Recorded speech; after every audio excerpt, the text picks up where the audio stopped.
திருமயம் அருகே கம்மஞ்செட்டி சத்திரத்தில் அமைந்துள்ள ஸ்ரீ சிங்கார பிள்ளையார் ஆலயத்தில் விசேஷ மகா கணபதி ஹோம விழா வெகு விமர்சையாக நடைபெற்றது. சுற்றுவட்டார பகுதிகளைச் சேர்ந்த ஆயிரக்கணக்கான பக்தர்கள் கலந்து கொண்டு சாமி தரிசனம் செய்தனர்.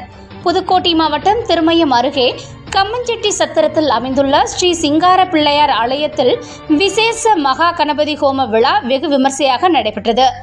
மங்கள இசையுடன் தொடங்கிய கும்பாபிஷேக விழாவில் தொடர்ந்து அனுசை, விக்னேஸ்வர பூஜை, வாஸ்து சாந்தி, லட்சுமி பூஜை உள்ளிட்ட சிறப்பு பூஜை நடைபெற்றது. தொடர்ந்து பல்வேறு புனித தலங்களிலிருந்து கொண்டுவரப்பட்ட புனித நீர் கலசங்களில் அடைக்கப்பட்டு யாகசாலையில் வைத்து பூஜிக்கப்பட்டது. யாகசாலையில் வைத்து பூஜிக்கப்பட்ட புனித நீரை மங்கள இசையுடன் சிவாச்சாரியர்கள் தலையில் சுமந்து கோவிலை சுற்றி வலம் வந்தனர். பின்னர் ஸ்ரீ சிங்கார பிள்ளையாருக்கு அபிஷேக ஆராதனை மற்றும் சிறப்பு பூஜைகள் நடைபெற்றது. இந்த நிகழ்ச்சியை காண சுற்றுவட்டார பகுதிகளிலிருந்து ஏராளமான பொதுமக்கள், பக்தர்கள் கலந்து கொண்டனர்.